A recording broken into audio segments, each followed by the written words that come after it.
संध्याकाळची वेळ होती. औरंगजेब बागेत बसलेला होता आणि तो घेऊन आला नजरबेग दाराचं मस्तक आणि म्हणाला, हुजूर दुश्मन का स्तर लाया हूं. दुश्मन म्हणजे थोरला भाऊ. त्याचं मुंडकं आणले. औरंगजेब म्हणाला, जरा प्रकाश कमी आहे, चिरागदानं घेऊन या, क्षमादानं घेऊन या. क्षमादानं लोक घेऊन आले.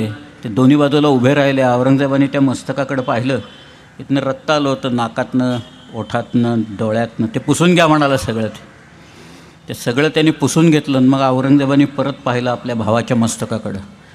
मग ते शामूगडच्या लढाईत त्या दाराचा किमांश पडलेला होता. तो औरंगजेबाकडे कोणीतरी आणून ठेवलेला होता.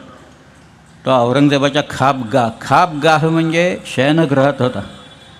तो त्यांनी आणायला सांगितला आणि मग तो किमांश आणल्यावर औरंगजेब उठला स्वतः.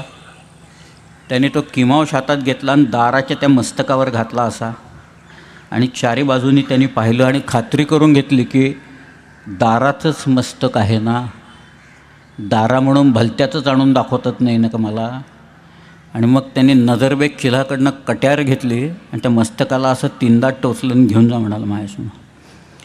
हे थोरल्या भावाच्या बाबतीत करणारा औरंगजेब आहे. म्हणजे शिवाजी महाराजांच्यावर आग्र्यात काय संकट ओढवलेलं असेल याची केवळ कल्पना करा तुम्ही.